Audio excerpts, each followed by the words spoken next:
बहुत बड़ी भूमिका रही है। कैसे देखते हैं उस दौर से और आज के दौर को? कोविड जो है खास तौर से इंडिया के लिए बहुत ही पॉजिटिव रहा है as per the business perspective. जो पहले बाहर की कंट्रीज जिनका फोकस चाइना पे हुआ करता था, आज टोटली इंडिया की तरफ डाइवर्ट होता जा रहा है। And just after Covid Aligarh क्या पूरे इंडिया का बिजनेस डबल हो गया। कोविड से इतना बेनिफिट मिला है हेल्थ में, हर इंडस्ट्री में। इनफैक्ट एक्सपोर्ट इंडस्ट्री में तो बूम है आफ्टर कोविड।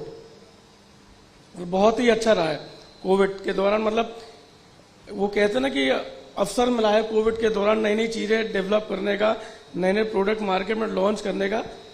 जो लोग सोचते थे कि कोविड के बाद इंडस्ट्री बहुत डाउनग्रेड या नीचे आएंगी, बट उसका उल्टा हुआ। भारत को इतना पॉजिटिव नजरों से ऑल ओवर यूएसए, इनफैक्ट जो कंट्रीज जो फूड प्रोडक्ट कभी इंडिया से लेने की सोचती भी नहीं थी, now they are buying from India. Because myself I am the first country who is first company who is exporting to the America, जो सिर्फ पहले यूरोप के ऊपर ही डिपेंड थी। तो कोविड से बहुत चीज चेंज हुई है इंडिया के लिए। अलीगढ़ की अगर हम बात करें, ताला नगरी के रूप में पूरा देश जानता है, लेकिन चूंकि आप यहाँ के रहने वाले हैं, यहाँ पर आप बहुत सारे लोगों को रोजगार भी देते हैं, क्या कुछ बदलाव आ रहा है अलीगढ़ के अंदर धीरे धीरे अगर हम देखें? बहुत ज्यादा बदलाव आया आफ्टर द योगी गवर्नमेंट जब से आई है। एक उन्होंने सिंगल विंडो ऑपरेशन स्टार्ट किया है, जिससे हर इंडस्ट्री को एनओसी मिलना बहुत जल्दी हो गया है। और सबसे अच्छी बात, क्योंकि मैंने एक फर्स्ट ग्राउंड ब्रेकिंग सेरेमनी में एक इंडस्ट्री लगाई, जिसमें मुझे एनओसी के लिए मेरे पास खुद लखनऊ से फोन आते थे, आपको एनओसी मिली या नहीं मिली। और डिफेंस कॉरिडोर जो लाए, तो मतलब इतना उन्होंने योगी जी ने एक प्लेटफॉर्म खड़ा कर दिया, सिंगल विंडो सिस्टम करके, और ग्राउंड ब्रेकिंग सेरेमनी करके एक प्लेटफॉर्म खड़ा कर दिया सारे बिजनेसमैन को एक जगह लाके। तो उससे काफी बूस्ट हुआ इंडस्ट्री में। ठीक है राकेश जी, मैं आपके पास आऊंगा। क्योंकि आयुर्वेद के क्षेत्र में एक बहुत बड़ा काम अलीगढ़ में आपने किया है, और न सिर्फ अलीगढ़ बल्कि आसपास के जो लोग हैं वो इससे लाभान्वित हो रहे हैं। क्या कुछ बदलाव आप देख रहे हैं? जैसा कि अभी एक जिक्र किया है निशान ने कि किस तरीके से यहाँ पर सिंगल विंडो सिस्टम इस सरकार ने लागू किया, एक जगह पर सारी चीजें लोगों को मिल रही हैं, एनओसी के लिए इधर उधर भागना नहीं पड़ता है। क्या बदलाव आ रहे हैं और कैसे आप इस दौरान अलीगढ़ के लोगों को इससे फायदा पहुंचा पा रहे हैं? उत्तर प्रदेश में आयुर्वेद शिक्षा की शुरुआत निजी क्षेत्र में अलीगढ़ से हुई, और आज 23 साल हो गए। आयुर्वेद का इतना बूम है कि करीब 100 कॉलेज उत्तर प्रदेश में खुल चुके हैं निजी क्षेत्र में। और उत्तर प्रदेश में माननीय योगी जी की सरकार ने एक ऐसा काम किया कि एक यूनिवर्सिटी अलग से गोरखनाथ यूनिवर्सिटी गोरखपुर में स्थापित कर दी है। वहां समय से परीक्षा हो रही है, समय से रिजल्ट आ रहा है, समय से सारी चीजें हो रही है। ये एक 23 साल में पहली बार इस सरकार के रहते हुए ये काम संभव हो पाया है, क्योंकि सरकारी जितनी भी यूनिवर्सिटियां थी वो जो है समय से कभी ना रिजल्ट देती थी, ना कभी परीक्षा कराती थी, ना उनका कोई कार्यक्रम था। पहली बार ऐसा हुआ है इस सरकार में रहते हुए कि हमारी जो शिक्षा आयुर्वेद की है बहुत विकास की तरफ जा रही है। इसके बारे में मैं इतना बताना चाहता हूं। विजय जी, मैं आपके पास आऊंगा। सर्राफा कारोबारी की दृष्टि से अगर हम देखें तो क्या कुछ बदलाव आए हैं? मैं सिर्फ इतना समझना चाह रहा हूं भी कि विगत सरकार की अगर हम बात करें और इस सरकार में जो बदलाव बाकी लोगों के द्वारा जैसे बताए गए हैं, क्या कुछ बदलाव आए? देखिए, निश्चित रूप से इस गवर्नमेंट के आने पर थोड़ा व्यापारियों में सुरक्षा की भावना तो निश्चित रूप से बढ़ी है, और व्यापार के लिए परिस्थितियां भी अनुकूल हैं। लेकिन अगर हम अपने शहर के हिसाब से देखें, जहां हमारा सराफा बाजार स्थित है, तो वहां अभी भी परिस्थितियां बहुत ज़्यादा अनुकूल नहीं हैं। एक तो हमारा मार्केट वैसे ही बहुत कंजेस्टेड है, उसके अलावा दिन रात ट्रैफिक जाम की समस्याएं रहती हैं, जिसका कि अभी तो कोई समाधान नहीं है। हमें आश्वासन मिलता है हम काफी इसके चलिए, लिए न्यूज नेशन और न्यूज स्टेट जो है इन मुद्दों को उठाने के लिए आज यहाँ आया है। हमारे साथ तमाम प्रशासनिक अधिकारी भी हैं, उनसे इसके जवाब हम थोड़ी देर में उनसे मांगेंगे। लेकिन एक बात, जिस बात का आपने जिक्र किया, हम कानपुर में भी इसी तरीके से हमने कार्यक्रम पिछले सप्ताह किया था। जी। वहां भी व्यापारियों का कहना था कि सुरक्षा की दृष्टि से जो है एक बहुत बड़ा बदलाव आया है। आप कहीं भी, आपको पैसे भी लेकर जाना है, निश्चित रूप से जी निश्चित रूप से, ये तो मैंने पहले ही कहा कि सुरक्षा की दृष्टि से बहुत बड़ा बदलाव है। और सरकारी कामों में भी इतनी अड़चने नहीं है। काम हमारा, हम लोगों का जो भी है वो सब आसानी से हो जाता है, वो प्रॉब्लम हम लोगों को नहीं है। तो हम ये मानते हैं कि अनुकूल परिस्थितियां हैं, लेकिन कुछ दिक्कतें। जी, आप कई दशकों से व्यापार कर रहे हैं यहाँ पर। अगर हम अलीगढ़ की बात करें, अलीगढ़ कैसे बदल रहा है, क्या क्या बदलाव यहाँ पर आ रहे हैं, किन किन चीजों की जरूरत अभी आपको लगती है कि यहाँ होना चाहिए? देखिए, पहले जो एक सराफा बाजार फूल चौराहे पे छोटा सा स्थित था, वहीं कुछ दुकानें थी 20-25, तो अब उसका काफी विस्तार हो चुका है। पहले सराफे के कुछ शोरूम रेल रोड पे खुले, अब सेंटर पॉइंट पे काफी बड़े बड़े शोरूम खुल गए हैं, काफी ब्रांड भी अलीगढ़ में आ गए हैं। और मेरा मानना है कि अगर इसी तरीके से सुरक्षा की जो भावना व्यापारियों में है और उनको लगता है कि भाई हम काम करने में हमें अड़चने नहीं आएंगी, तो निश्चित रूप से इसका विस्तार होगा। निशान जी, मैं आपके पास आऊंगा और सवाल ये है कि जैसा कि लगातार बदल रहा है अलीगढ़ और कनेक्टिविटी बढ़ गई है, हाईवेज लगातार बन रहे हैं, आने वाले 5 साल में अलीगढ़ को कहां आप देखते हैं? चूंकि राजनीति से भी आपका सरोकार है, आप जुड़े रहे आपके परिवार से भी, तो क्या कुछ बदलाव आने वाले समय में आप देखना चाहते हैं अलीगढ़ के अंदर, और सरकार से क्या आशा है? वैसे ऑलरेडी काफी बदलाव आना दिख गया है। जैसे डिफेंस कॉरिडोर देख लीजिए, जीटी रोड पिछले 4 साल में डेवलप्ड हुई है। आज दिल्ली जाने का रास्ता 1.5 घंटा रह गया है, जो पहले आज से 2.5 घंटे लगा करते थे। तो आगे आने 5 साल में जितना तेजी से जेवर एयरपोर्ट डेवलप हो रहा है अलीगढ़ के निकट, तो काफी इंडस्ट्री आने को भी तैयार हैं। और हर सेक्टर में फूड इंडस्ट्री, अलीगढ़ वैसे ही ताला व्यवसाय में काफी आगे है। और जितने इंडस्ट्रियल जोन गवर्नमेंट बना रही है खैर रोड पे, तो उससे काफी डेवलपमेंट होगा। बिल्कुल। पारंपरिक रूप से अगर हम देखें यहाँ पर कुछ ऐसी समस्याएं हैं जिसको अभी बदला जाना चाहिए। हाँ, थोड़ी बहुत अभी भी थोड़ी बहुत इलेक्ट्रिक सिटी की समस्या है, जो पहले से काफी बेहतर हुई है। आपके चैनल के माध्यम से मैं ये कहूंगा, अगर यहाँ गैस और आ जाए तो हमारी प्रोडक्शन कॉस्ट में काफी लाभ मिलेगा और इंडस्ट्री काफी ग्रोथ करेंगे। राकेश जी, मैं आपके पास आऊंगा। अलीगढ़ के बारे में हम लगातार बात कर रहे हैं। आयुर्वेद के क्षेत्र से चूंकि आप आते हैं और बहुत से अस्पताल हैं यहाँ पे, चाहे हम अगर बात करें सरकारी अस्पतालों की भी, आंखों के बड़े अस्पताल हैं, उसके अलावा आयुर्वेद की अगर हम जिक्र करें तो कितना बड़ा एरिया जो है वो कवर करता है आपका अस्पताल, या फिर क्या कुछ बदलाव यहाँ देखना चाहते हैं? आज आयुर्वेद की चिकित्सा की जरूरत है। योगा उसमें एक अहम भूमिका निभा रहा है। आयुर्वेद और योगा और नेचुरोपैथी मिल करके ये इनका एक अलग ही मतलब जो है अपना क्षेत्र बना रहे हैं। और चिकित्सा के क्षेत्र में जो आगे अलीगढ़ हब बन रहा है, हर तरह की यहाँ चिकित्सा मौजूद है।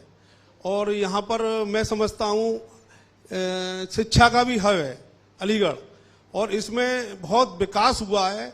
और आने वाले समय में एक हमारी संस्था मेडिकल विश्वविद्यालय बनाने जा रही है, उसके लिए भी हम बहुत प्रयासरत हैं। हमारे MOU किया हुआ है वो उत्तर प्रदेश सरकार के साथ, और उम्मीद है कि सितंबर में हमें उसमें जानकारी मतलब दी जाएगी। हमको हमारा शुभारंभ होगा, इस इंतजार में हैं हम। और चिकित्सा के क्षेत्र में हम बहुत कुछ करना चाहते हैं और करते रहेंगे।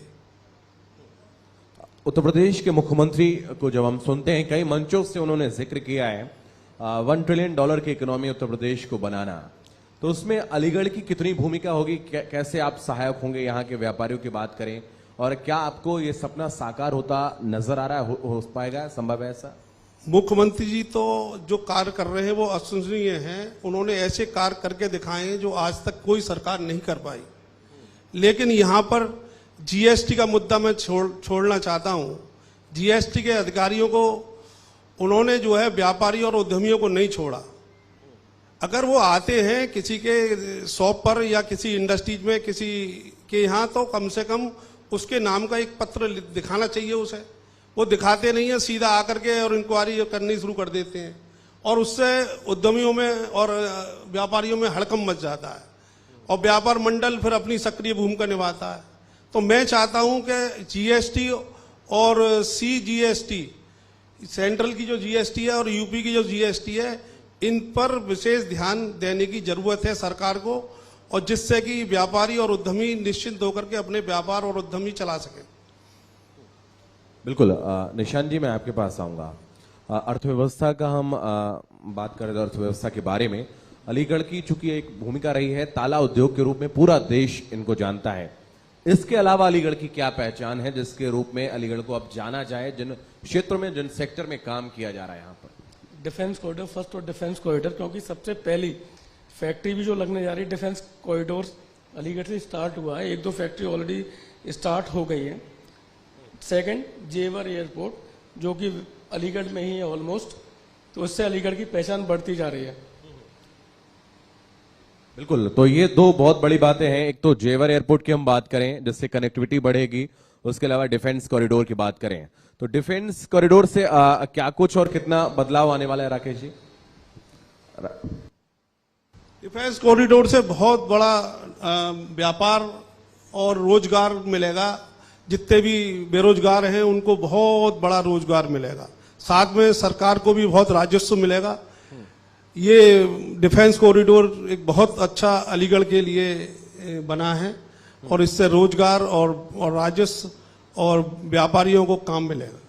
जी विजय जी, मैं आपके पास आऊंगा। सवाल ये है कि जिस तरीके से एक जीएसटी की बात यहाँ पर अभी की है, तो निश्चित रूप से बात सरकार तक पहुंचेगी। सर्राफा व्यवसाय में अगर हम बात करें, क्या कुछ अभी चेंजमेंट आए? अब देखिए, डिजिटलाइजेशन जब से हुआ है तो बहुत सी आपसे उम्मीदें भी बढ़ गई हैं, और आपको भी बहुत सारे बदलाव देखने को मिलेंगे। डिजिटल पेमेंट जो होने लगे हैं, बहुत सहायक हो गया है अब खरीदारी करना।